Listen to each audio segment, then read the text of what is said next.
again, my name is Nok. This is my pumpkin chip that I make from pumpkin, and I will show you today how to make pumpkin chip, gluten free and really delicious, crunchy. You can eat it one with fried rice or anything, even just like this. It's really great.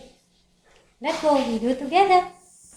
So the first thing you want to do is prepare your pumpkin by cutting it into smaller pieces, removing the seeds, and peeling it. We're going to end up with some small pieces of this one. It's known as ayote here in Costa Rica, pumpkin or squash family.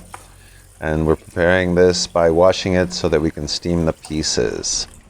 These chips that Nok is making today in Malaysia are also known as Keropok, which means chip or cracker.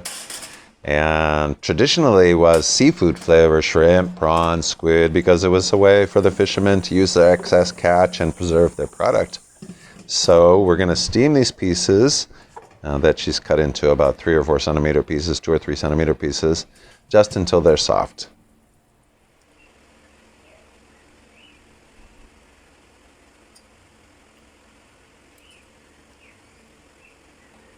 Okay, so when we've cooked them enough they're soft, we can go ahead and start to mash them with a fork.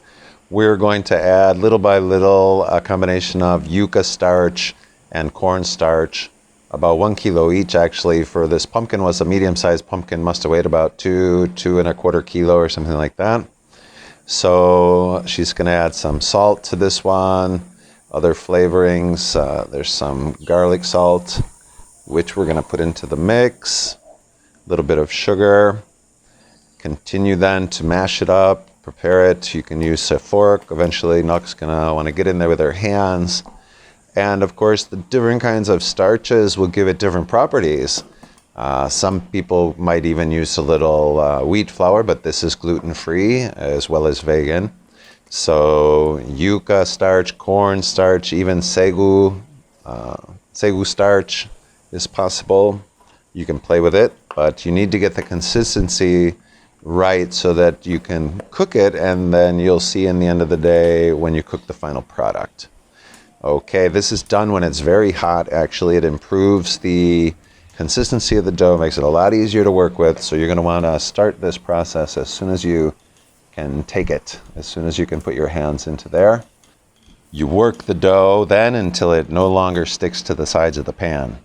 So this dough, Nok is going to let it rest for about an hour, let it cool down a little bit. It was quite hot when she was working it, and now she's going to form it into cylinders and place it into a steamer. She's lined the steamer with a little bit of cheesecloth just to keep the texture of the Keropok cylinders, right? The thicker you make it, the longer it'll take to cook. You're going to need a good steamer because this one will have to cook the way that Nok makes it, the size of her cylinders. It takes about 2 hours to steam this up. You'll see the color will change, and you're going to need to verify that they're cooked all the way through. So these pieces were refrigerated overnight and then let to dry in order to be able to slice into thin pieces. It would be nice to have a little slicer to do this, but Nok does it by hand. She's shooting for less than 1 millimeter each piece. This will be the secret actually to having it puff up when you cook the final product. These slices, we just sun dry them if you have another way to dehydrate or anything like that, but we're lucky enough to have a lot of sun here usually. So they need to dry usually for about 2 good days in the sun. Do it. They can't be soft or flexible. They need to become hard, hopefully less than 10% moisture. If you do it down to less than 10% moisture, these chips, the way they are, which is not ready to eat, they can last for many months in storage. Okay, so now to make our keropok, we need a fair amount of vegetable oil in a pan. We're going to deep fry these, just a few at a time, a handful at a time. And oil is hot enough, but not too hot. You see that they start to puff up and float immediately. And before they become overcooked, then Nok is going to drain the excess oil and take them out of the frying.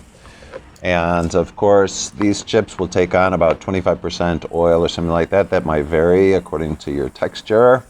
And after they're fried like this, we find they last about 2 to 3 weeks before they start to lose their crispiness. These have no preservatives. They're completely natural. We hope you enjoy these keropok and this video. Please like, comment, and subscribe.